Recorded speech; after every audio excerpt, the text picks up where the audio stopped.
Hello everyone, welcome to cartography IAS, a revolution in Indian education. बहुत बहुत स्वागत है गाइस सभी लोगों का कार्टोग्राफी आईएएस प्लेटफॉर्म पे। And today is a very auspicious day, a very happy teachers day to all of you. 5 सितंबर है गाइस, और लाइफ में हम कभी ना कभी टीचर भी रहे हैं, एक स्टूडेंट भी रहे हैं।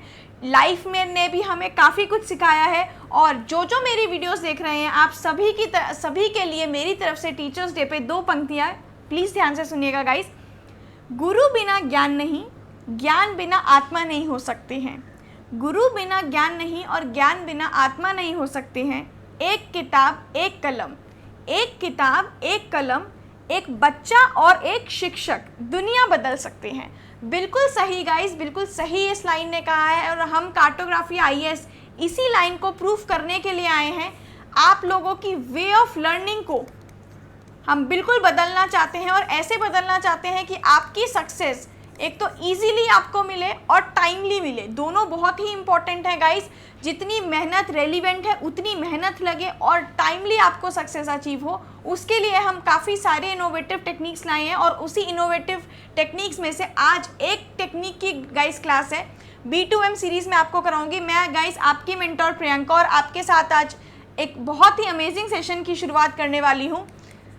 बुक टू मैप सीरीज़ की आज हमारी एक नेक्स्ट लेक्चर होने वाला है, जिसमें मैं आपका हिस्ट्री का नेक्स्ट चैप्टर कवर करूंगी। लास्ट में मैंने आपकी इंडस वैली सिविलाइजेशन कराया था, आज मैं आपका वैदिक कल्चर कराऊंगी, वैदिक सिविलाइजेशन कराऊंगी, और उसमें भी बेसिकली आपका अर्ली वैदिक डील करेंगे आज की क्लास में। ठीक है, स्टार्ट करने से पहले गाइस मैं आप लोगों को बताना चाहती हूँ कि कार्टोग्राफी 2 मॉड्यूल्स के साथ आया है आपका। पहला मॉड्यूल है आपका यूपीएससी पंचामृत 2020। ये एक स्टडी मटेरियल मॉड्यूल है। इसमें आपको सिर्फ स्टडी मटेरियल प्रोवाइड किया जाएगा, क्लासेस प्रोवाइड नहीं है, इसमें सिर्फ स्टडी मटेरियल मिलेगा कॉम्प्लीमेंट्री बेसिस के लिए, क्योंकि आपकी बेटर अंडरस्टैंडिंग के लिए OWC सीरीज़ और B2M सीरीज़ की हम कॉम्प्लीमेंट्री क्लासेस लेके आए हैं अलग से, क्योंकि ये अप्रोचेस नहीं है और आप लोग एकदम से इस अप्रोच को नहीं समझ पाएंगे। Which is official website coverage, official website cover कराते हैं हम इसमें, जो आपका ऑलमोस्ट 50% सिलेबस गाइस केटर करता है। Second one is B2M series, इसमें करंट अफेयर्स और स्टैटिक जीके दोनों हम मैप पे ट्रांसफॉर्म करते हैं, और जिसकी क्लास हमारी ये वाली होने वाली है, तो आप देख सकते हैं। यूपीएससी मेगा पॉइंटर्स, इसमें स्टैटिक जीके आपकी पॉइंटर्स के फॉर्म में कवर करते हैं। 1.5 साल का करंट अफेयर्स करंट कैप्सूल्स के थ्रू कवर किया जाता है, और एनसीईआरटीज जिनका रिवीजन शायद हम टाइम के साथ छोड़ चुके हैं, उन एनसीईआरटीज को हमने माइंड मैप्स में ट्रांसफॉर्म किया हुआ है, ताकि आप टाइमली और रिपीटेटिवली उसको रिवाइज कर सकें। तो ये 5 मॉड्यूल्स बना के हमारा बनता है guys UPSC Panchamrit 2020, which is a study material module. Next है गाइस हमारा संपूर्ण UPPCS 60 days crash course already हमारा रनिंग है। 11 अक्टूबर को इसका प्रीलिम्स है। यूपीपीसीएस का प्रीलिम्स 11 अक्टूबर को है। ऑलरेडी हमारी काफ़ी क्लासेस हो चुके हैं। Many of the students have already enrolled and taking the benefits of this course. ठीक है, तो क्लास स्टार्ट करते हैं गाइस। आज का बहुत ही अमेजिंग सेशन, आप लोगों को ये सेशन आपके लिए शायद लाइफ चेंजिंग हो सकता है आपकी यूपीएससी प्रिपरेशन में, क्योंकि बहुत ही रेयर आपने ऐसे तैयारी की होगी हिस्ट्री की। ठीक है, तो ध्यान से देखिएगा, बिल्कुल एंड तक ये सेशन देखिएगा, और जिसने एंड तक ये सेशन देखा, आई डोंट थिंक आपको इस टॉपिक के बाहर फिर और कुछ करने की ज़रूरत है। जिस तरीके से मैंने आपको मैप में चीज़ें करा रखी हैं, और याद भी करना बहुत ईजी हो जाता है। अच्छा, अब देखिए B2M सीरीज़ है ये हमारी, which is book to map. ठीक है, हम बुक को जो कंटेंट होता है आपका, स्टैटिक कंटेंट है चाहे आपका करंट कंटेंट है, उसको हम क्या करते हैं मैप में ट्रांसफॉर्म करते हैं, ताकि आपकी फोटोजेनिक मेमोरी का यूज़ करके आपको अंडरस्टैंडिंग आपकी ज़्यादा डेवलप करे, हमें याद रटना ना पड़े, हमारी आंखों में चीज़ें कार हो जाएं, छप जाएं। ठीक है, लेकिन कुछ चीज़ें क्या होती हैं एनी हाउ मैप में नहीं ट्रांसफॉर्म कर पाते हैं, तो उन चीज़ों को क्या करेंगे, वो भी बेसिकली इस B2M अप्रोच का ही सेकेंड हिस्सा है, दूसरा पहलू है। वो क्या कहता है कि आप ऐसी चीज़ों को क्या कीजिए, ट्रांसफॉर्म करिए रिप्रेजेंटेशन टेक्निक से। ठीक है, तो रिप्रेजेंटेशन टेक्निक से, तो आपकी जो भी B2M की क्लासेस होंगी उसमें हम मैप और रिप्रेजेंटेशन टेक्निक दोनों को साथ में लेके चलेंगे, एंड ट्राई करेंगे जो आपका कन्वेंशनल मेथड है लाइंस का, पैराग्राफ्स का, पॉइंटर्स का, और उससे हमें क्या होता है, डिफ़िकल्टीज़ होती हैं, ज़्यादा आपका सिलेबस को क्रैम करने की डिफ़िकल्टी होती है। तो हम ट्राई कर रहे हैं कि आपके रिप्रेजेंटेशन टेक्निक और मैप टेक्निक के थ्रू हम इस सेशन को इंटरेस्टिंग बना सकें। तो ठीक है गाइस, बिना टाइम वेस्ट करते आगे चलते हैं। वैदिक सिविलाइजेशन, जिसमें आज हम क्लास देखने वाले हैं हमारी अर्ली वैदिक पीरियड की, उसको हम कैसे मैप और रिप्रेजेंटेशन में कन्वर्ट करेंगे। तो गाइस क्लास को स्टार्ट करते हैं, देखते हैं। देखिए लास्ट क्लास में हमने देख लिया था इंडस वैली सिविलाइजेशन मैप के ऊपर, बहुत सारे मैंने उसमें मैप्स कराए थे। जिन स्टूडेंट्स ने वो क्लास नहीं देखी है, इस वीडियो के डिस्क्रिप्शन बॉक्स में आपको उसका लिंक मिल जाएगा, just go and watch that video, ठीक है। तो अब देखते हैं, जब इंडस वैली सिविलाइजेशन का डिक्लाइन हो गया, फिर क्या हुआ कि टाइम के साथ क्या हुआ है, काफ़ी ज़्यादा बड़ी सिविलाइजेशन एंशिएंट इंडिया में आई। कैसे आई, क्यों आई, मतलब आर्यंस के आने से, ठीक है, उस सिविलाइजेशन का जन्म हुआ, जिसको क्या कहा गया, वैदिक एज कहा गया, जिसका ऑलमोस्ट टाइम पीरियड आप क्या है 1500 BC से 600 BC। कुछ बुक्स में आपको 1700 से 600 BC भी मिलेगा, which is also correct, but NCERTs के अकॉर्डिंग हम फॉलो करें तो we will go according to 1500 BC to 600 BC। क्लियर है, ठीक है। आगे चलते हैं गाइस। अब आर्यंस इंडिया में आए, ठीक है। आर्यंस आने का मतलब होता है हमारा वैदिक सिविलाइजेशन का शुरुआत होना, ठीक है। आर्यंस ही वैदिक सिविलाइजेशन, बेसिकली आर्यंस ही लोग होते हैं, ठीक है। अब एविडेंस क्या है कि आर्यंस ने हमारी वेस्ट साइड की तरफ से इंडिया की तरफ माइग्रेशन शुरू की। तो एविडेंसेस देख लेते हैं पहले, हमारे पास कौन कौन से एविडेंसेस हैं जो हमारे UPSC एग्जाम्स के लिए बहुत इंपॉर्टेंट है। तो अगर मैं फर्स्ट की बात करूं तो एक बुक है गाइस, ज़ेन डेविस्टा। कौन सी बुक है, ज़ेन डेविस्टा। किसने लिखी है, जेम्स डार्मेस्टर ने। जेम्स डार्मेस्टर ने लिखी है ज़ेन डेविस्टा। ये क्या बताती है, इस बुक के अंदर काफ़ी सारे वॉर्स की बात की गई है, ठीक है, जो आर्यंस ने फाइट किए थे नॉन आर्यंस के साथ, ठीक है। और इसमें एक और चीज़ क्या बताई गई है कि आर्यंस ने माइग्रेट किया था इंडिया की तरफ, which was first witnessed in Iran, मतलब ईरान की तरफ से चलना शुरू हुआ था इंडिया के लिए। तो ये जो बात कही गई है कि Aryans migrating towards India were the first witnessed in Iran, मतलब ईरान वो जगह थी जहाँ से इंडिया की तरफ माइग्रेशन पहली बार स्टार्ट हुआ था।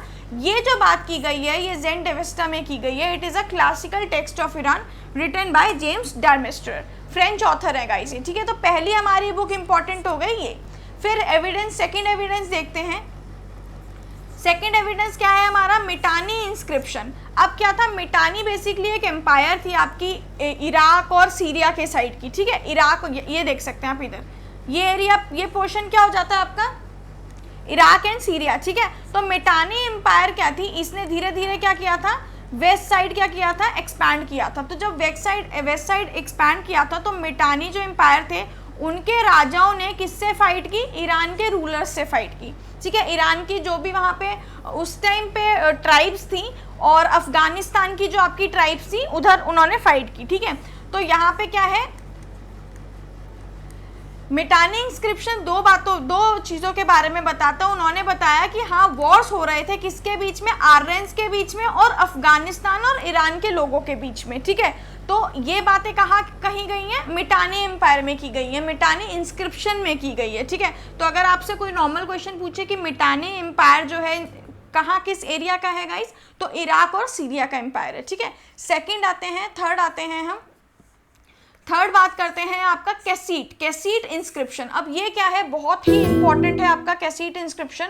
इसमें भी क्या है, रिकॉर्ड्स हैं हमारे आर्यंस के प्रेजेंट होने के, कहाँ पर, ईरान में, ठीक है। अब कैसीट कौन थे वो देख लेते हैं। देखिए ये दो आपको फोटोज दिख रही होंगी, ये क्या है, कैसीट इंस्क्रिप्शन है, ठीक है। इस टाइप के दिखते हैं कैसीट इंस्क्रिप्शंस, ठीक है। पिक्टोरियल रिप्रेजेंटेशन भी हैं और मैंने काफ़ी सारी और फोटोज़ नहीं लगाई हैं जिसमें कुछ ऐसी आपकी लाइंस भी हैं लिखी हुई जो हमने अभी तक डिसाइफर उतनी नहीं कर पाए, लेकिन फिर भी समहाउ डिसाइफर हो चुकी हैं, ठीक है।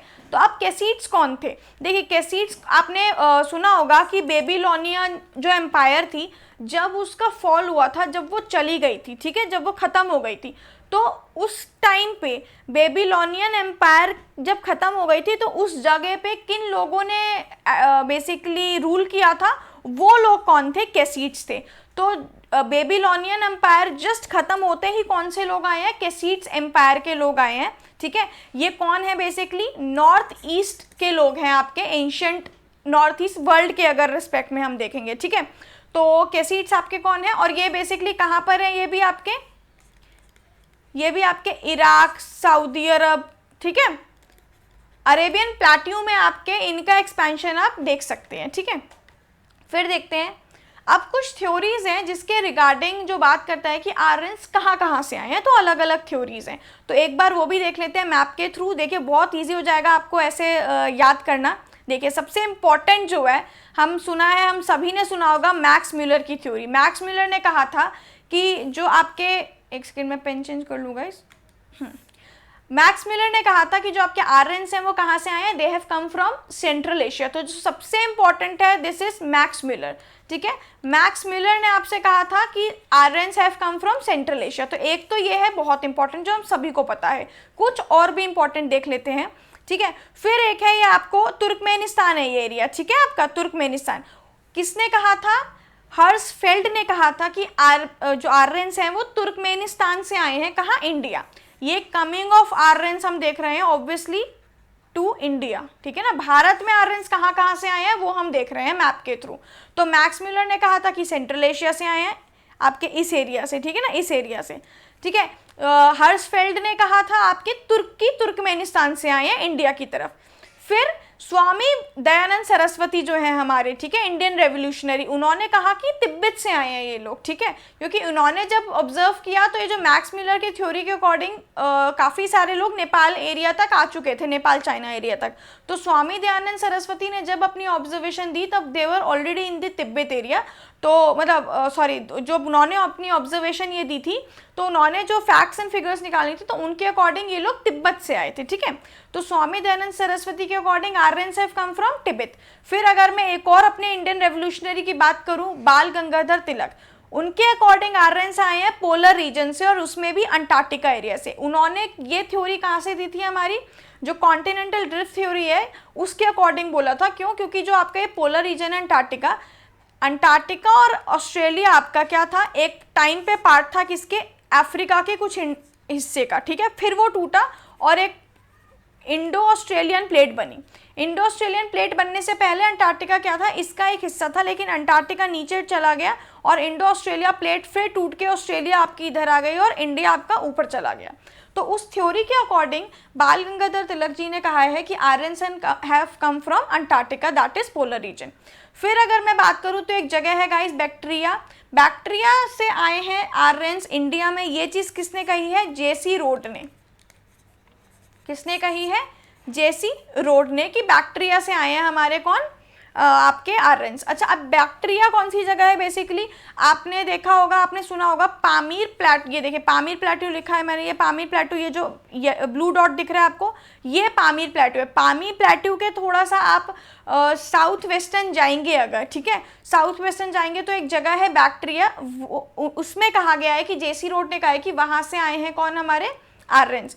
फिर पामीर प्लेट्यू से आर्यंस आए हैं, ये चीज किसने कही है, मेयर ने कही है। क्लियर है। तो हमने काफ़ी सारे स्कॉलर्स की बात की, मैक्स म्यूलर, स्वामी दयानंद सरस्वती, बाल गंगाधर तिलक, हर्सफेल्ड, जेसी रोड और मेयर। इन सभी लोगों ने हमने देखा कि आर्यंस कहाँ से आए हैं, ये थ्योरीज इन लोगों ने दी हैं, ठीक है। आगे चलते हैं गाइस।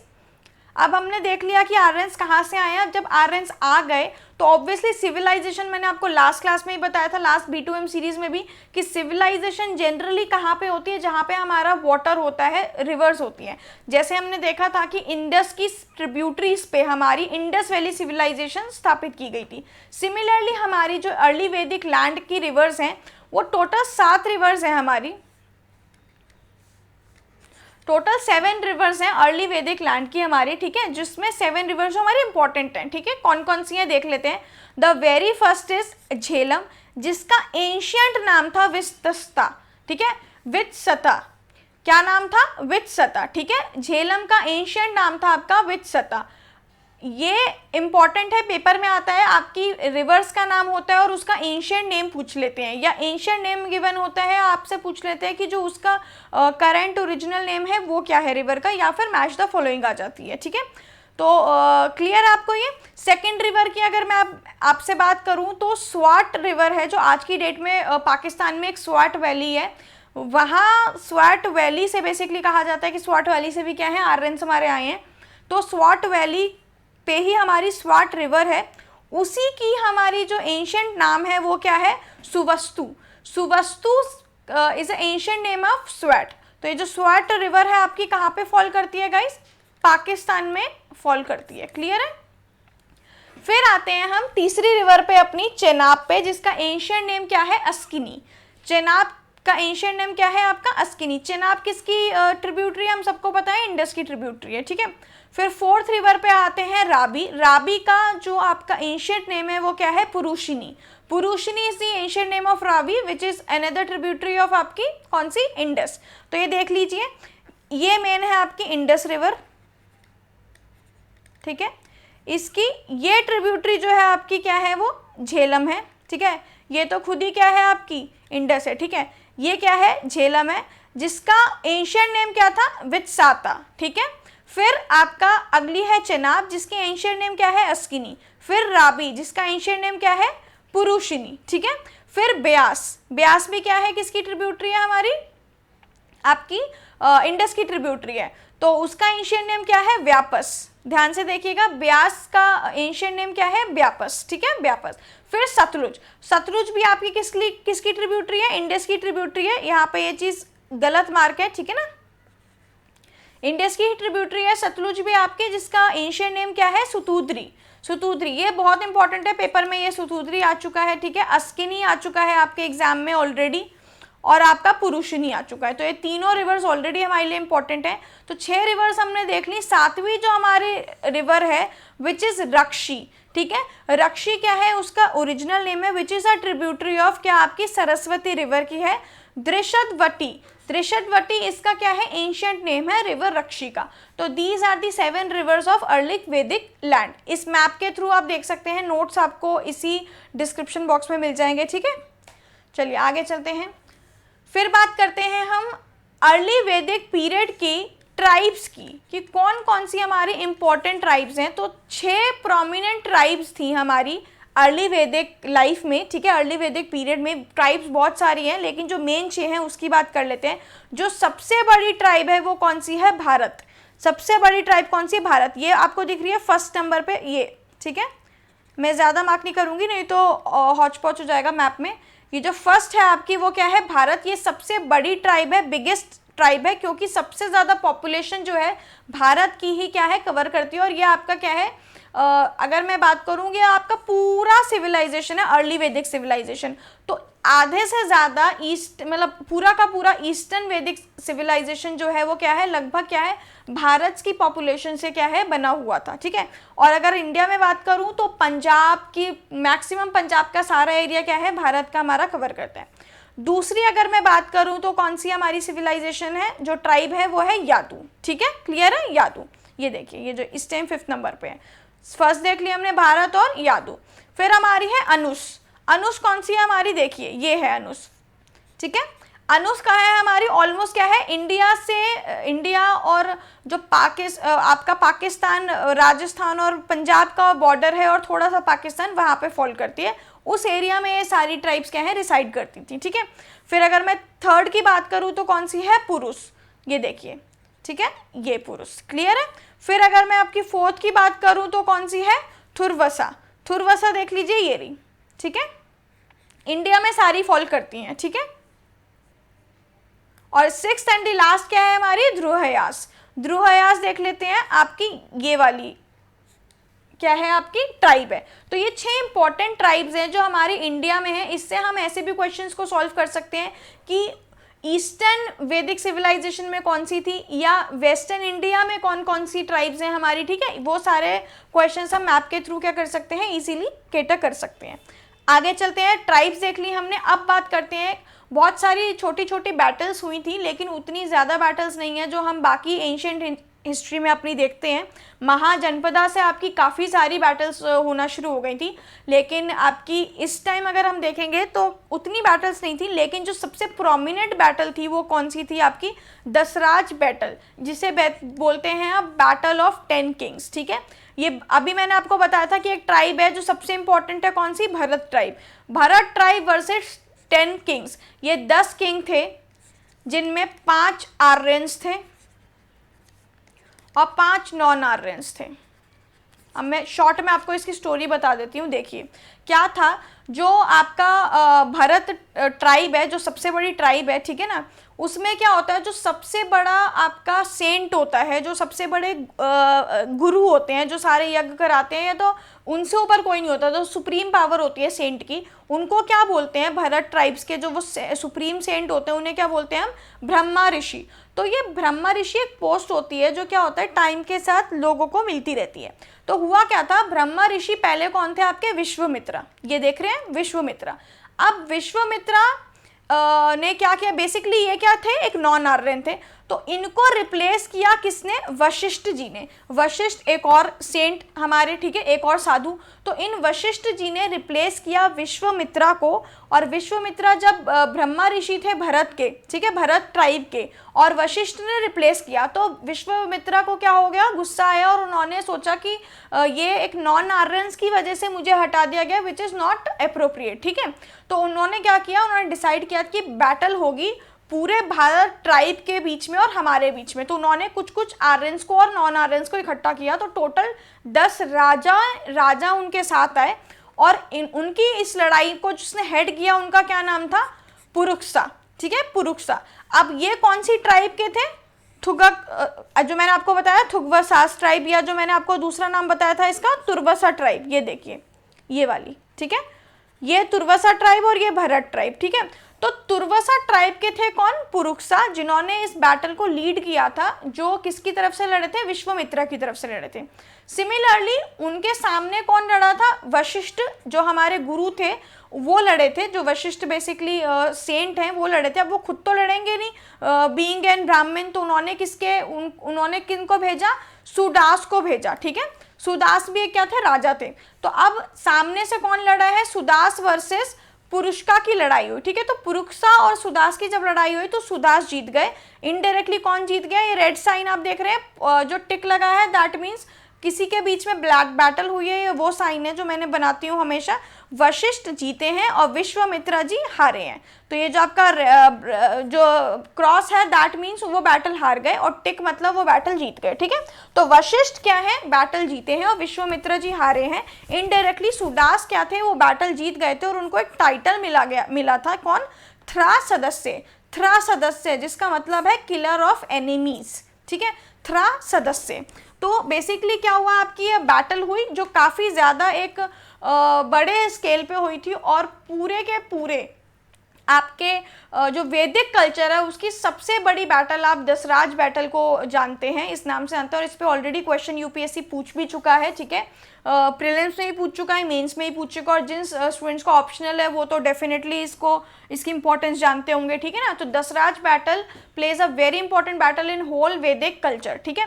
कौन सी रिवर पे हुई थी, ये पुरुषनी रिवर पे, ठीक है। क्लियरली अगर नहीं दिख रहा है तो मैं दोबारा लिख देती हूँ, पुरुषनी रिवर पे, यहाँ पे, ठीक है। ये ब्लू कलर से आपको दिख रहा होगा, एक रिवर है पंजाब में जाती है हमारी, पुरुषनी रिवर, ठीक है। तो बेसिकली क्या है, अब कौन सी हो गई आपकी प्रॉपर बैटल हो गई, दसराज बैटल, क्लियर है।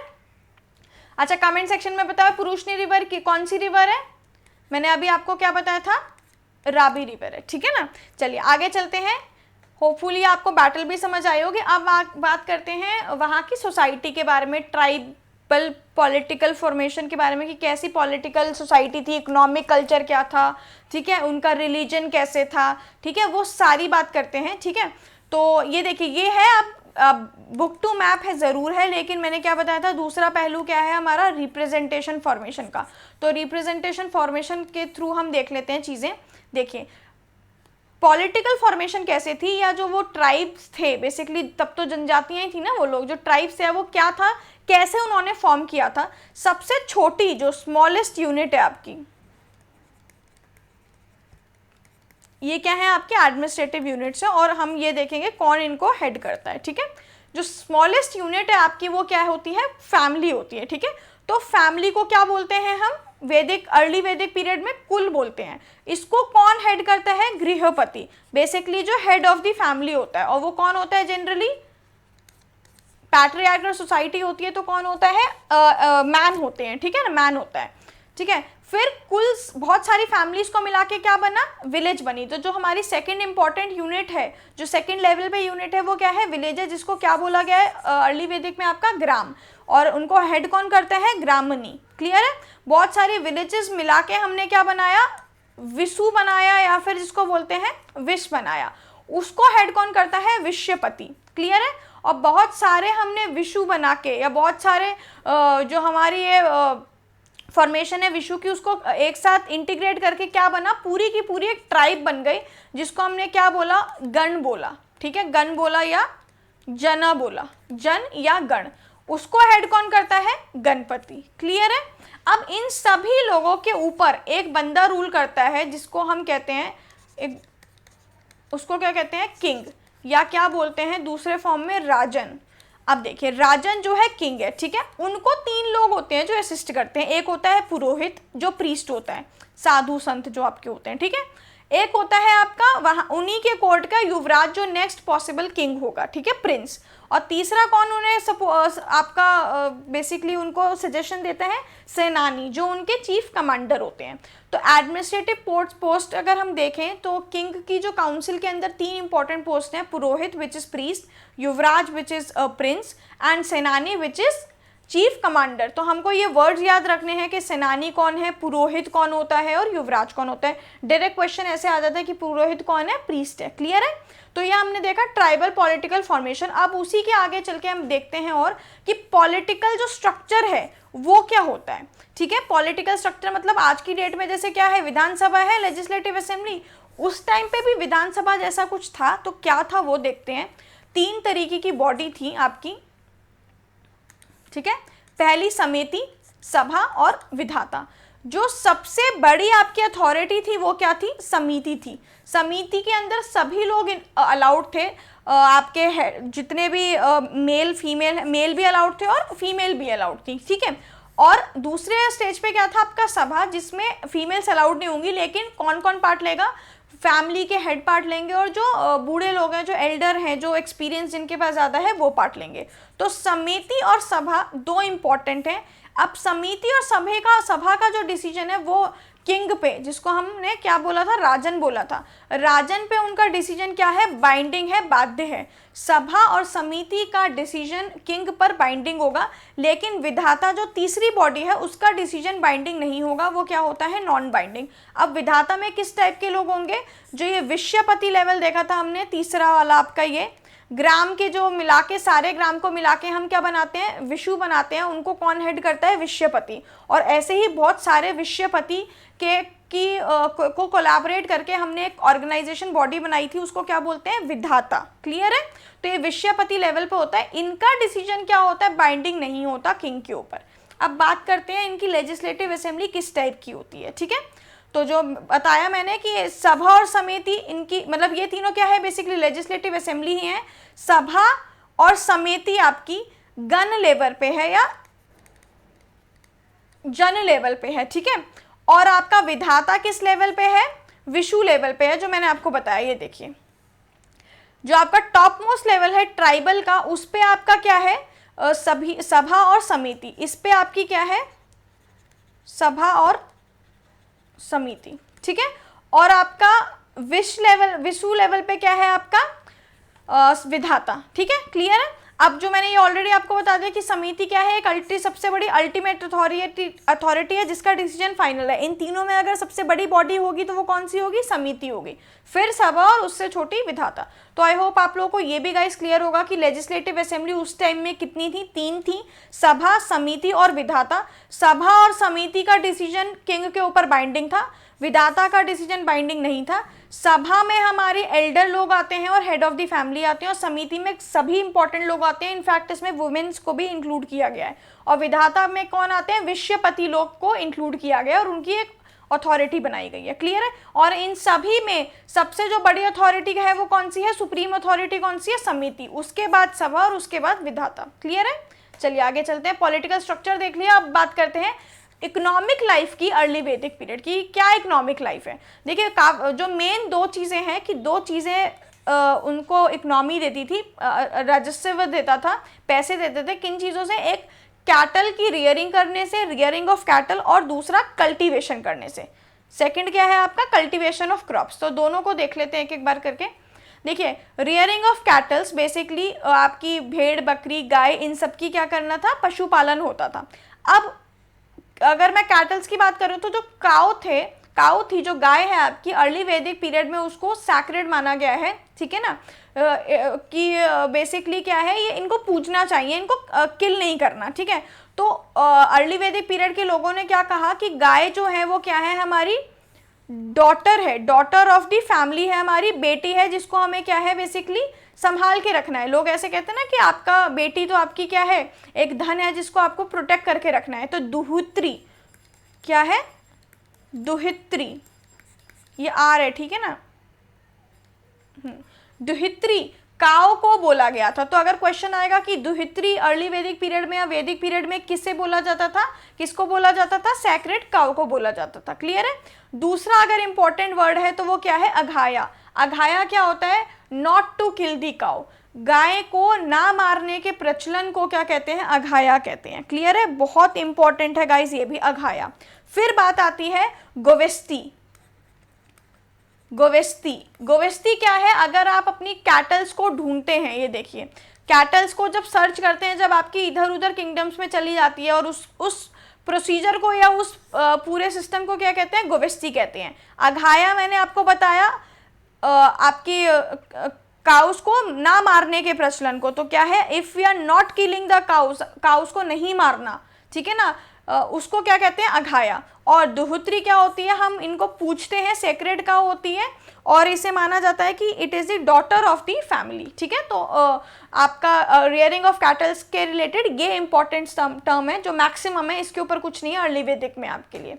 फिर दूसरे इकोनॉमिक पर्सपेक्टिव की मैं अगर बात करूं तो वो है आपका कल्टीवेशन ऑफ क्रॉप्स, ठीक है ना। तो अब देख लेते हैं कौन कौन सी बेसिकली क्या है, कौन कौन सी क्रॉप्स हैं जो हमारी कल्टीवेट होती हैं। जो तीन मेन इंपॉर्टेंट क्रॉप है हमारी, राइस सबसे important, the most important, second important wheat, ठीक है, और थर्ड इंपॉर्टेंट आपकी बार्ली। राइस को कहा गया है व्रीहि। फिर वो ये पेपर में मैच द फॉलोइंग में भी आ सकता है, 3-4 वर्ड्स दे देंगे, जैसे अघाया दे दिया, व्रीहि दे दिया, गोधूमा दे दिया, और उसको मैच करने को बोल देंगे कि किसको क्या बोला जाता था। तो व्रीहि को क्या बोलते हैं? राइस, ठीक है। पैडी, जो आपका पैडी कल्टीवेशन होता है, राइस की, चावल की खेती होती है, तो चावल को अर्ली वैदिक में क्या बोला जाता था? व्रीहि बोला जाता था। गेहूं, वीट आपका, ठीक है ना, वीट को क्या बोला जाता था? गोधूमा, ध्यान दीजिएगा, गोधूमा। और ये क्या है आपका? बार्ली, बार्ली को क्या बोला जाता था? यवा या यव, ठीक है। यव बोला जाता है बार्ली को, व्रीहि बोला जाता है चावल को, और गोधूमा बोला जाता था गेहूं को, वीट को। तो ये है आपका कल्टीवेशन ऑफ क्रॉप से रिलेटेड अर्ली वैदिक पीरियड का। इससे क्या होता है? हमारी इकोनॉमी जनरेट होती थी उस टाइम पे, कल्टीवेशन क्रॉप से, और आपका किससे? दूसरा जो मैंने बताया, रियरिंग ऑफ कैटल से। तो ये दो मेजर हमारे इकोनॉमिक एरियाज थे जहाँ से अर्ली वैदिक पीरियड में राजस्विक या आपका इकोनॉमी जो होती थी, क्या होती थी? टैक्स भी कलेक्ट किया जाता था, इकोनॉमी भी जनरेट होती थी। अब इकोनॉमी जनरेट होगी, आपस में क्या ट्रांजैक्शन कैसे करेंगे वो देख लेते हैं। तो जो मीडियम ऑफ ट्रांजैक्शन था आपका, वो सिर्फ दो चीज़ों का था, गोल्ड का और सिल्वर का, ठीक है। जो लीगल माना जाता था गोल्ड का और सिल्वर का। अदरवाइज वैसे क्या था? बार्टर सिस्टम बहुत ज़्यादा प्रिविलेंट था। बार्टर सिस्टम समझते हैं ना, कि एक कमोडिटी देके दूसरी कमोडिटी ले लेना। जैसे मेरे पास अगर आलू है और आपके पास प्याज है, राइट, ऑनियन है आपके पास, तो मैंने क्या किया, आपसे पैसे हमने एक दूसरे के साथ एक्सचेंज नहीं किया, हमने आलू के बदले आपने मुझे थोड़ी प्याज दे दी और मैंने आपको आलू दे दिए, तो दोनों का काम चल गया। तो प्रेविलेंट तो हमारा बार्टर सिस्टम ही था। लेकिन अगर मैं बात करूं कि पैसों को लेके अगर कोई ट्रांजैक्शन होता था, तो मीडियम ऑफ जो ट्रांजैक्शन था मनी को लेकर, ठीक है ना, मनी, बार्टर सिस्टम भी मनी का ही हिस्सा है वैसे। लेकिन अगर मैं फिजिकल कमोडिटी मनी की बात करूं तो दो प्रकार की कमोडिटी होती थी हमारी, गोल्ड और सिल्वर की। देखिए, गोल्ड के क्या चीज़ होती थी, ये दिख रहा है आपको, ये ब्रिक टाइप स्ट्रक्चर या पेबल्स टाइप स्ट्रक्चर, आपके पेबल्स लाइक स्ट्रक्चर, क्या बोलते हैं उसको? निशिका बोलते हैं, ठीक है। क्या बोलते हैं? निशिका।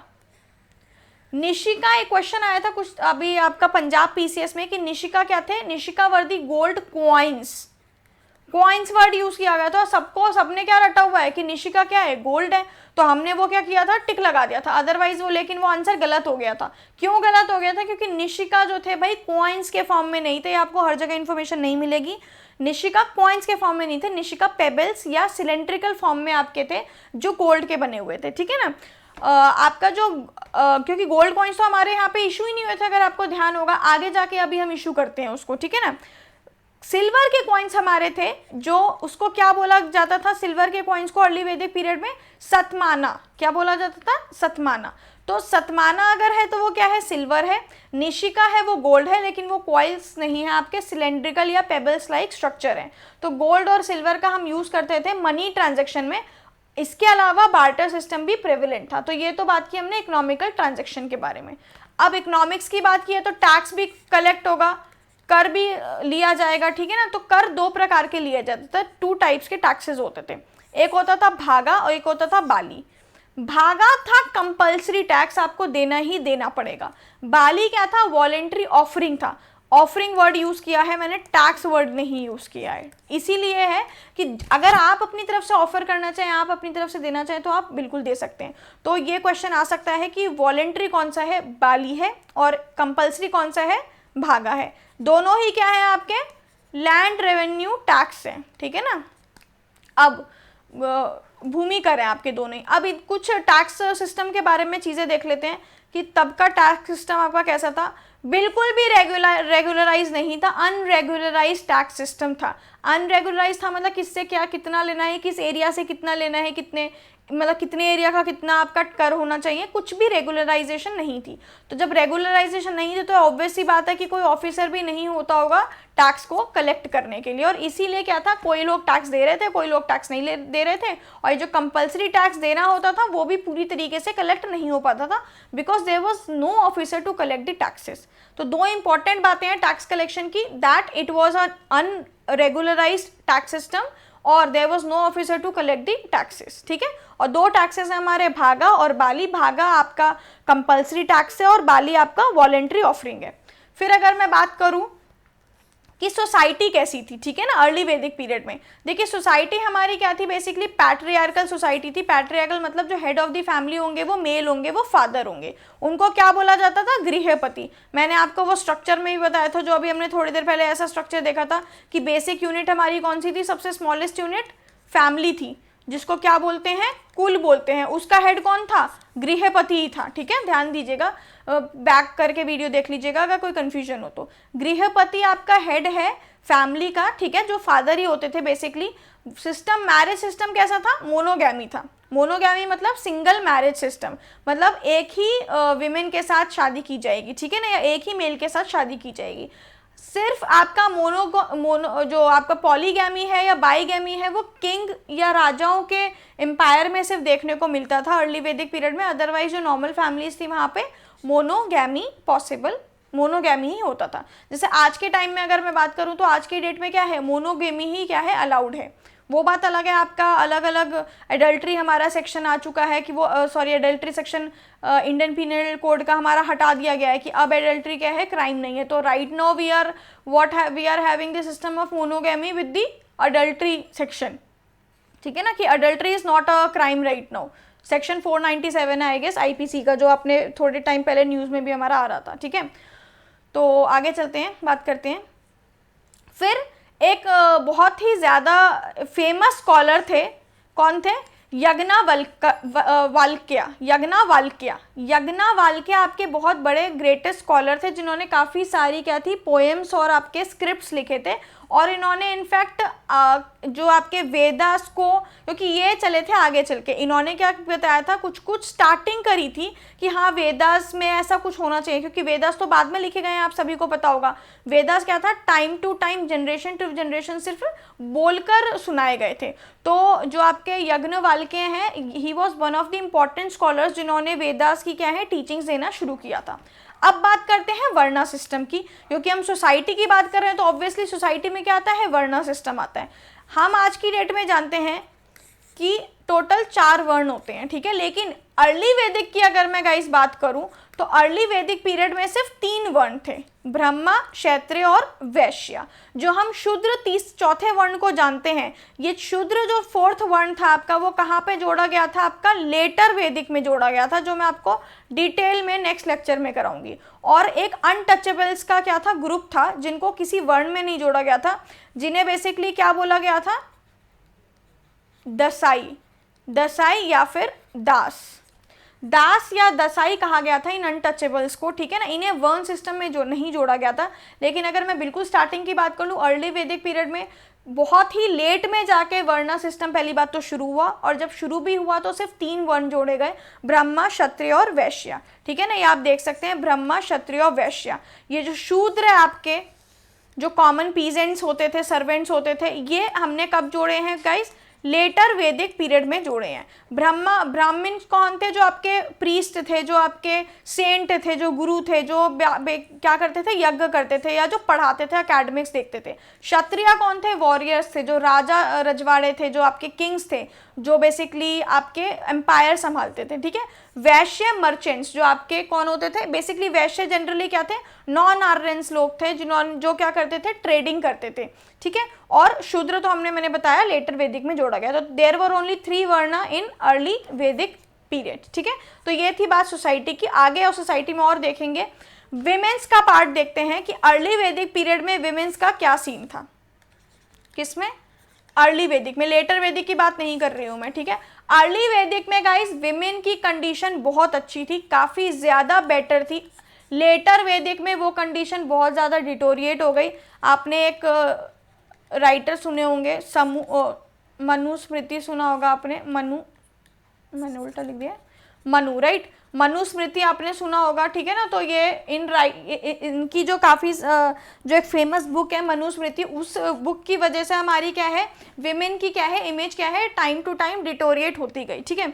तो लेकिन अर्ली वैदिक पीरियड में क्या है, विमेन की कंडीशन बहुत ही ज़्यादा अच्छी थी। कोई भी चाइल्ड मैरिज नहीं थी किसी भी प्रकार की, there was no child marriage. Widow remarriage हुआ करती थी, ठीक है, कि अगर आपकी बेसिकली आपके हस्बैंड की डेथ हो गई है, तो उस जो फीमेल थी, उस फीमेल को दोबारा चांस दिया जाता था कि वो क्या करे, मैरिज उनकी कराई जाए, ठीक है। तो विडो रिमैरिज अलाउड थी, जो कि लेटर वैदिक में देखेंगे हम अलाउड नहीं थी, और चाइल्ड मैरिज करा देते थे लेटर वैदिक में। फिर कोई भी प्रकार की आपकी दहेज प्रथा का चलन नहीं था, there was no provision of dowry system, कहाँ पे, अर्ली वैदिक पीरियड में, क्लियर है। फिर कुछ इंपॉर्टेंट हमारी क्या है, स्कॉलर्स हैं, क्योंकि देखो हमने विमेन को क्या था, छूट दिया था। अभी हमने कुछ टाइम पहले देखा था, वो क्या था, बेसिकली समिति का भी क्या थे, हिस्सा थे, ठीक है ना। तो जब वो आपका समिति का भी हिस्सा है, तो इसका मतलब हमने उनको छूट दे रखी है चीज़ें करने की। तो there were the important scholars और राइटर्स हमने देखे, जो अर्ली वैदिक पीरियड में क्या हुए, उभर के आए, जिनमें हम 4 देखेंगे कि जो 4 इंपॉर्टेंट स्कॉलर हैं इस टाइम पीरियड के, वो कौन थे। सबसे पहली जो इंपॉर्टेंट है वो गार्गी, लोपामुद्रा, मैत्री और विश्ववरा, ठीक है। गार्गी, लोपामुद्रा, मैत्री और विश्ववरा, ये 4 इंपॉर्टेंट स्कॉलर्स हैं आपके वैदिक टाइम पीरियड में। विमेन स्कॉलर बहुत ही इंपॉर्टेंट है। 4 विमेन ऑफ अर्ली वैदिक पीरियड कौन है, गार्गी, लोपामुद्रा, मैत्री और विश्ववरा, ठीक है। तो विमेन की कंडीशंस अच्छी थी अर्ली वैदिक पीरियड में, जो आगे जाके लेटर वैदिक पीरियड में क्या होगी, खराब होगी, डिटोरिएट होगी। आगे चलते हैं, अब बात करते हैं रिलीजन की, कि धर्म कैसा था, कहाँ पर, आपका अर्ली वैदिक पीरियड में, ठीक है ना। देखिए धर्म क्या था, बेसिकली आपका मोनोइज्म और हिनोथिज्म टाइप का था। इसका मतलब क्या होता है कि एक ही सुप्रीम पावर पे बिलीव करते हैं, कि एक ही पावर है, जो एक ही है पावर जो सबसे सुप्रीम है, और वही सुप्रीम पावर क्या है, अन्य डिफरेंट फॉर्म्स में प्रेजेंट है, ठीक है। इसका ये मतलब है, ठीक है। अब कैसे हमने देखा, एक बहुत ही इंपॉर्टेंट टर्म है हिरण्यगर्भा। हिरण्यगर्भा क्या चीज़ है, बेसिकली हिरण्यगर्भा एक टाइप का यज्ञ था जो परफॉर्म किया था किसने, गॉड ने, और मतलब देवी और देवताओं ने परफॉर्म किया था। उस हिरण्यगर्भा जो पूरा एक्ट था, उसके थ्रू उन्होंने किस चीज़ की खोज की थी, यूनिवर्स की। ये सब कहाँ लिखा हुआ है? ऋग्वेदा में। ऋग्वेदा कहता है एक बहुत ही बड़ा यज्ञ किया गया था, सैक्रिफाइस किया गया था, ग्रेट सैक्रिफाइस इसे बोलते हैं, जिसके अंदर उन्होंने जो देव आपके देवता और देवी थी, उन्होंने किस चीज़ का निर्माण किया था? यूनिवर्स का निर्माण किया था। तो ये देख रहे हैं एग लाइक स्ट्रक्चर है आपका ये हिरण्यगर्भा। यह लिखा गया है कि एग लाइक कार्वेशन एक होती है जो जिसे हिरण्यगर्भा कहा जाता है। और देख लेते हैं, ये देख रहे हैं आप लोग, ये आपकी सारी क्या है, ये कौन है? आपकी गॉडेस हैं, ये कौन है? आपके गॉड हैं, ठीक है ना। इन्होंने ये देख रहे हैं, ये क्या है? आपका जो बाहर का शेल है वो क्या है? हिरण्यगर्भा है, ये एग लाइक स्ट्रक्चर है, उसमें से टूटकर कुछ चीज़ निकल रही है। क्या निकल रही है? यूनिवर्स। तो ये सारी बातें, ये सारी फोटोज जो हैं वो ऋग्वेदा से ली गई हैं। ऋग्वेदा ने कहा था कि पूरा एक यज्ञ हुआ था जो gods performing Hiranyagarbha to create the universe. Clear है? तो ऐसे बताया गया था कि यूनिवर्स का क्रिएशन भगवान ने कैसे किया गया था। उस यूनिवर्स के क्रिएशन के प्रोसेस को क्या बोला गया है? हिरण्यगर्भा बोला गया। ये कहाँ पे लिखा गया है? ऋग्वेदा में। क्लियर है? चलिए आगे देखते हैं। अब ऋग्वेदा के अकॉर्डिंग यूनिवर्स जो है वो 3 स्फेयर्स में बटा हुआ है। कैसे? सेलेस्टियल, एरियल और टेरेस्ट्रियल। सेलेस्टियल मतलब आपका जो सोलर सिस्टम का है, एरियल मतलब आपका वायु, और टेरेस्ट्रियल आपकी लैंड। ठीक है, और इन्हीं 3 के हमारे क्या है? डिफरेंट गॉड्स भी हैं। तो एक एक करके रिलीजन के तौर पे भी देख लेते हैं। अगर मैं सेलेस्टियल की बात करूं तो जो हमारे बेसिकली भगवान है वो कौन है? इंद्र हैं, जो बेसिकली उन्हें क्या बोलते हैं हम? गॉड ऑफ रेन बोलते हैं। सबसे इम्पोर्टेंट जो जिनका अस्तित्व था, जिनकी इंपॉर्टेंस थी अर्ली वैदिक पीरियड में, ठीक है, लेटर वैदिक का नहीं, अर्ली वैदिक में जो जिनकी सबसे ज़्यादा इंपॉर्टेंस थी वो कौन से थे? इंद्र भगवान जी थे, ठीक है ना। और उनको बेसिकली पुरंदर भी कहा जाता था। पुरंदर किसे कहा जाता है? जो बेसिकली क्या करते हैं? फोर्ट्स को तोड़ते हैं, ठीक है। उनका एक और नाम था, क्या नाम था? सहस्रा अक्षी। एक और नाम था किसका? गॉड इंद्र का। तो सहस्रा अक्षी किसका दूसरा नाम है? गॉड इंद्र का, ठीक है ना। इनको क्या बोला जाता है? God of war and victory, ठीक है। गॉड ऑफ रेन भी कहा जाता है, God of war and God of victory भी कहा जाता है। और सबसे इंपॉर्टेंट ये क्यों, कैसे पता चला सबसे इंपॉर्टेंट है? क्योंकि इनके ऊपर बेसिकली जितने भी आपके टोटल श्लोक हैं ऋग्वेदा में, हमारे कितने हैं? 1017 श्लोक में से आपके 250 श्लोक जो है वो इन्हीं पर ही क्या है? निर्भर है, इन्हीं पर ही लिखे गए हैं। तो उससे हमने देखा गया कि अर्ली वैदिक पीरियड में क्या है? हमारे इंद्र भगवान की सबसे ज़्यादा इंपॉर्टेंस थी। फिर चलते हैं नेक्स्ट में। नेक्स्ट जो हमारे गॉड है वो क्या है? वरुण है, जिनको हम एरियल गॉड कहते हैं। जो सेकंड हमारा क्या था? पहला क्या था हमारा? सेलेस्टियल, दूसरा एरियल और तीसरा हमारा क्या था? टेरेस्ट्रियल। तो अगर मैं सेकंड नंबर की बात करूं, एरियल गॉड जो है हमारे वायु के जो गॉड हैं, ठीक है ना, वरुण, वायु, ठीक है। गॉड ऑफ, इनको और क्या बोला जाता है? मोरालिटी, एथिक्स और वैल्यूज, इनको ये भी बोला जाता है। God of sky, ocean and law. Law बहुत इंपॉर्टेंट है। God of ethics and God of law कौन है? हमारे वरुण ही हैं, ठीक है। इन्होंने एक मॉरल ऑर्डर निकाला था जिसपे क्या है? पूरी दुनिया चलेगी कि ये सेट मॉरल्स हैं आपके, उस पर आपको चलना है। और उस मॉरल ऑर्डर की बुक को क्या कहा गया? वृत्ता, ठीक है। ये निकाला गया जो आपके मॉरलिज्म को डिफाइन करता है। तो वरुण जी ने ये चीज़ निकाली थी। क्या कहा था कि एक बुक होनी चाहिए जिससे मॉरल ऑर्डर, मतलब बेसिकली वरुण भगवान के ही चीज़ों पे हमने क्या किया था? एक बुक का बनाया था जिसको हमने क्या नाम दिया? वृत्ता बोला। और जो किसके बारे में बात करती थी? मोरालिटी के बारे में बात करती थी। टोटल इसमें हमारी कितनी है? 46 हैं, ठीक है। फिर आगे चलते हैं हम। हमारे जो तीसरे टाइप के हमारे गॉड थे वो क्या थे? टेरेस्ट्रियल गॉड, अग्नि, ठीक है ना। अच्छा, एक बात और है, अर्ली वैदिक पीरियड में आप देख रहे होंगे, जैसे हमने तीनों गॉड की बात की, तो वो क्या है? बेसिकली नेचर है, ठीक है, कोई एज सच नेचर है वो। तो नेचर को पूजा जाता था किसमें? अर्ली वैदिक पीरियड में, ठीक है। अभी हमने देखा दोनों गॉड्स हमने अभी अपने देखे, इंद्र गॉड भी देखा, वरुण गॉड भी देखा, और तीसरे हैं अग्नि। तो ये तीनों ही क्या है? बेसिकली नेचर का ही एक पार्ट है, ठीक है। तो नेचर को पूजा जाता था अर्ली वैदिक पीरियड में। ये सेकेंड मोस्ट इंपॉर्टेंट गॉड है ऋग्वेदा के अकॉर्डिंग। क्यों? क्योंकि ऑब्वियसली 220 जो हमारे श्लोक हैं वो इसमें हैं। उसमें कितने थे आपके? 250 थे। किसमें? आपके अग्नि गॉड में, ठीक है। फिर बात करते हैं, ये मैसेंजर की तरह बेसिकली एक्ट करते हैं कि आपकी जितने भी बातें हैं वो भगवान तक पहुंचाएंगे, ठीक है। जो धरती के जितने भी मनुष्य हैं उसकी बातें भगवान तक पहुंचाएंगे, तो उसका काम करते थे। तो ये ही एक्ट लाइक अ मैसेंजर, अग्नि गॉड, ठीक है ना। तो अब कुछ कुछ इंपॉर्टेंट टर्म्स हैं जो अग्नि हम जब वर्शिपिंग करते थे, जब अग्नि भगवान को पूछते थे, तो कुछ कुछ एक टर्म्स यूज़ करते थे, वो देख लेते हैं क्या है। जो प्रीस्ट होते थे, जो आपके साधु संत होते थे, जो अग्नि की वर्शिप करते थे, उन्हें क्या बोलते थे? अग्निहोत्री। बहुत इंपॉर्टेंट है, जो साधु संत आपके अग्नि वर्शिपिंग करते थे उन्हें क्या बोलते थे? अग्निहोत्री। फिर आपका एक जैसे सबको शुद्ध करने का यज्ञ होता था, उसको क्या बोलते, उसको क्या बोला जाता था? हुतासेन। क्या बोला जाता था? हुतासेन। जो यज्ञ होता था आपको सबको शुद्ध करने का, ठीक है। फिर अगर मैं बात करूं स्मोक एज व्हीकल, आपका हव्य वाहन होता था बेसिकली। जो ये फोटो भी है गाइस, और एक और फोटो है जिसमें क्या है, एक व्हीकल की तरह क्या है, जिसमें से फ्लेम्स निकल रही हैं। तो हव्य वाहन क्या होता था? ये भी एक यज्ञ करने का ही टाइप है। माना जाता था कि पहले क्या होता था, ये जो लोग जो वो आते थे आपके गॉड आते थे, वो आपके ये देख रहे हैं आप फ्लेम्स के ऊपर गॉड हैं, तो इसमें नहीं है, देखो है ना, इसमें नहीं है। तो फ्लेम के ऊपर गॉड आते थे, तो जो आपका यज्ञ से अगर वो प्रसन्न हो जाएंगे तो आपके जो भगवान है वो आपके जो आप यज्ञ कर रहे हो उसके अंदर से प्रकट होंगे, तो ऐसा कहा जाता था। तो हव्य वाहन तो अपनी व्हीकल से आते थे, वो कौन? भगवान। तो उस चीज़ को, उस प्रोसीजर को क्या बोला जाता था? हव्य वाहन, ठीक है। अगर आपने यज्ञ के थ्रू अपने आसपास के जो भी आपका एनवायरनमेंट है उसको आप प्यूरिफाई करना चाहते हैं, स्वच्छ करना चाहते हैं, ठीक है, तो उसको क्या बोला जाता था? हुतासेन। और जो ये सब करता था यज्ञ, जो वो गुरु होते थे, उन्हें क्या बोला जाता था? अग्निहोत्री। तो ये 3 इंपॉर्टेंट टर्म्स हैं जो हमारे एग्जाम्स में हमसे पूछ सकते हैं।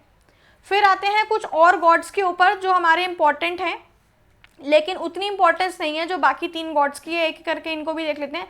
अश्विनिश, ये कौन है? अश्विन गॉड, जो बेसिकली हर्ब्स और मेडिसिन के, ठीक है ना, आपकी जो चिकित्सालय या जो आपकी दवाइयाँ हैं उनके जो गॉड हैं, उनके जो भगवान हैं, उनको अश्विन कहा गया है, ठीक है। फिर सोमा, सोमा वैसे एक ड्रिंक भी है, ठीक है ना, और उसी से ही रिलेटेड क्या है, जो चांद है हमारे, चांद के जो गॉड को, चांद के गॉड को क्या बोला गया है? चांद के भगवान को सोमा, ठीक है। और उसी से ही क्या है, हमारी एक ड्रिंक है जो सोमा ड्रिंक जिसे बोला जाता है, जिसे बेसिकली एक अमृत की तरह क्या है, कंसीडर किया गया था, कहा गया था अमृत, लेकिन सोमा एक्चुअली क्या थी? इंटॉक्सिकेटेड ड्रिंक थी, जिसे अगर मैं बोलूँ अल्कोहल टाइप्स, जो कौन पीता था, कौन लेता था, इसका सेवन कौन करता था? भगवान या जो हमारे गॉड गॉडेस होते थे वो करते थे, ठीक है। फिर तीसरे गॉड की अगर मैं बात करूं, मित्रा, ये कौन है? हमारे सूर्य भगवान, सन गॉड है मित्रा, ठीक है। इनकी इंपॉर्टेंस अभी आने वाले लेटर वैदिक पीरियड में देखी जाएगी और ज़्यादा। फिर सावित्री आपकी बहुत ही इंपॉर्टेंट है, पेपर में ऑलरेडी बहुत बार पूछा गया है कि गायत्री मंत्र जो है वो किसके लिए डेडिकेटेड है, किस पे आधारित है, किस पे बनाया गया है। तो सावित्री जो माता है उन पे बनाया गया है, सूर्य की इन्हें वाइफ कहा जाता है, ठीक है ना, तो जिसको गॉड ऑफ कॉस्मिक एनर्जी भी कहा जाता है। तो सावित्री पे ये गायत्री मंत्र क्या है? डेडिकेटेड है। इस गायत्री मंत्र को कंपोज किसने किया है? विश्वामित्रा ने। अब विश्वामित्र कौन था, याद करके बताओ? जो हमारी 10 राज की 10 किंग्स की बैटल हुई थी उसमें वो बंदा जो जिसको रिप्लेस कर दिया था वशिष्ठ ने, जिसने बेसिकली लड़ाई लड़ी थी, ये कौन थे? 9 नारायण थे, ठीक है ना, तो जिन्होंने जो लड़े थे, ठीक है, तो विश्वामित्र, ठीक है ना, जिन्होंने गायत्री मंत्र को कंपोज किया। और ये गायत्री मंत्र कहाँ देखने को मिला है? 3rd मंडल में देखने को मिला है, हमारा किसका? ऋग्वेदा के 3rd मंडल में हमें देखने को मिला है, ठीक है। फिर 5वें जो हमारे गॉड है वो क्या है? अप्सरा। अप्सरा कौन है गाइस? गंधारा की वाइफ है। तो बस इतना क्वेश्चन पूछ सकते हैं कि अप्सरा कौन है? हमारी गंधर्वा की वाइफ है। 6th एंड इम्पॉर्टेंट जो हमारे रूलर है, वो जो हमारे गॉड है, बहुत ही इंपॉर्टेंट है, इस पे क्वेश्चन बन सकता है, रुद्र गॉड। अब इंडस वैली सिविलाइजेशन में लास्ट क्लास में मैंने आपको बताया था पशुपति के बारे में। सील्स में हमने देखा था, और जिन गॉड को हम पूछते थे वो 2 गॉड को पूछते थे, एक तो फीमेल गॉडेस और एक मेल भगवान को। मेल भगवान कौन थे? हमारे पशुपति, जिनकी सील्स भी बनाई गई थी। तो उसी पशुपति भगवान के ये एक फॉर्म है, कार्नेशन है, जिसको क्या बोला जाता है? रुद्र बोला जाता है, ठीक है।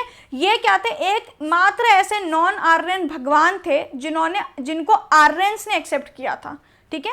आर्यंस जो नॉर्मल लोग हैं, नॉर्मल पब्लिक है, उन्होंने एक्सेप्ट किया था एकमात्र ऐसे नॉन आर्यन भगवान को। वो कौन है? रुद्र। तो पेपर में क्वेश्चन ये बन सकता है बहुत इजीली। तो आपको रिलीजन के भी बारे में ही बता दिया, और इसी के साथ हमारा ये लेक्चर जो है वो एंड होता है। इसमें हमने आपका ये वैदिक सिविलाइजेशन देखा हमने, जिसमें सिर्फ हमने अभी अर्ली वैदिक देखा है, ठीक है। और ये हमने मैप और आपकी रिप्रेजेंटेशन टेक्निक के बारे में देखा है, मैप और रिप्रेजेंटेशन टेक्निक के थ्रू देखा है आपका अर्ली वैदिक सिविलाइजेशन, ठीक है गाइस। तो अगर जो भी कुछ डाउट होगा आप इन कॉन्टैक्ट नंबर्स में पूछ सकते हैं। ये हमारी सोशल नेटवर्किंग साइट्स हैं, और टेलीग्राम में भी आप टेलीग्राम को ज्वाइन कर सकते हैं। उसमें सारे नोट्स आपको टेलीग्राम में ही मिलेंगे आपको, ठीक है ना। सारे नोट्स जो भी इस वीडियो के भी नोट्स आपको टेलीग्राम में ही प्रोवाइड करेंगे।